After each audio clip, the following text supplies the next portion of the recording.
Bonjour, je m'appelle Marlène Erard, j'habite à Paris, je vis là et je peins là. Et mon travail dans la rue, je le signe ME. ME, c'est pas mi en anglais, c'est Marlène Erard. J'ai rajouté Paris pour qu'on comprenne bien que c'était pas mi, mais Marlène Erard. Comment je peins? Ah oui, je peins par terre, debout. Ça change, parfois c'est sur le mur, parfois c'est par terre. Quand je fais des projections, des splashes, des drippings, moi j'aime bien dire des splashes parce que j'ai plus l'impression d'envoyer des splashes de couleurs, c'est par terre, mais après je le remets au mur pour le regarder, et puis quand il y a des dégoulinures, là par contre c'est vertical, justement, parce que ça tomberait pas forcément si c'était pas en position verticale. Donc ça bouge en fait, c'est pas toujours... J'aime beaucoup les couleurs pures. Je pense que ça correspond à ma sensibilité. J'ai besoin que les choses soient assez contrastées, qu'il y ait un contraste, une certaine violence entre les couleurs.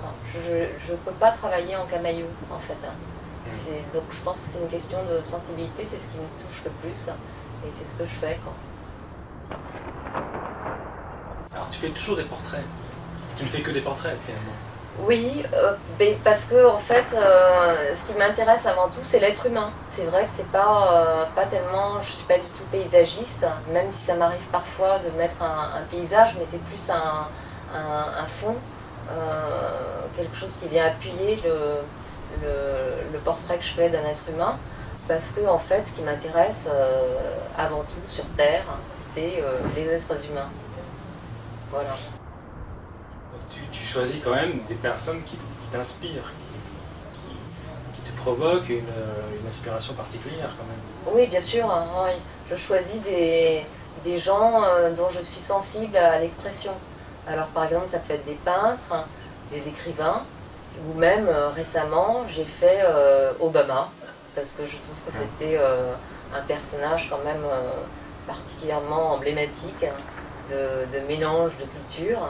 Et puis j'ai fait aussi Mandela. Le dernier portrait que j'ai fait était Mandela, parce que c'est pareil, je trouve que c'est quelqu'un de vraiment important qui a su reprendre le flambeau en Afrique du Sud sans garder de haine et de rancune envers les gens qui l'avaient mis en prison pendant 27 ans. Quoi.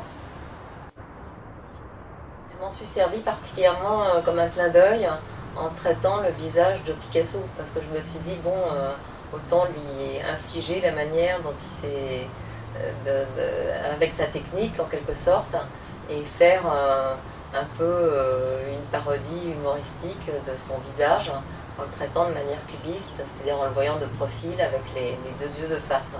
Ouais. Et c'est vrai que je trouve ça, c'est quelque chose que je trouve intéressant à reprendre en fait. Parce que toute la période de Picasso où il a peint justement des visages de profil avec des yeux de face, je trouve que c'est vraiment les toiles les plus magnifiques qu'il ait faites. Donc c'est vrai que ça m'a forcément influencé.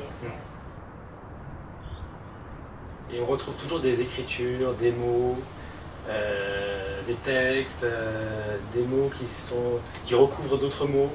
Oui, alors comme j'ai fait des hommages à des poètes comme Rimbaud ou comme Gainsbourg, qui est une sorte de poète moderne, je trouvais ça important, ça me paraissait rajouter du sens, de mettre des extraits de leur écriture en fait.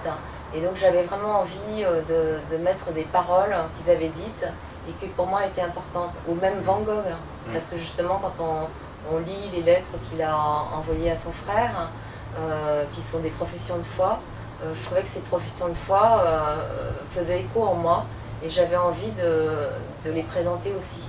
Donc c'est comme ça que j'ai commencé à mettre des mots. Et puis aussi c'est une manière que j'ai aimé chez d'autres artistes, comme Ben, qui marque des mots, même si ce n'est pas forcément des citations, ou Combas aussi, qui se sert beaucoup de l'écriture, ou Basquiat aussi, qui met des mots qui donne du sens. J'ai trouvé que ça apportait un sens supplémentaire et que sans ça, ça me paraissait incomplet en fait. Donc ça me paraissait important de mettre ça. Et puis d'autre part, maintenant je m'en sers un peu comme un prétexte plastique, parce que je rajoute des couleurs. Je me sers de... Les mots ne sont pas forcément toujours lisibles parce qu'ils sont de couleurs différentes. Et ça, c'est un petit peu un clin d'œil au poème de Rimbaud, Voyelle. Et donc, sauf que moi je mets les consonnes aussi. Mais bon, c'est une manière de rapporter de la couleur d'un point de vue graphique et plastique dans les peintures. Donc de rajouter des petits éléments qui vibrent, comme ça, autour du portrait, et souvent ma manière de peindre avec un sujet principal, central. Très bien, merci. Merci.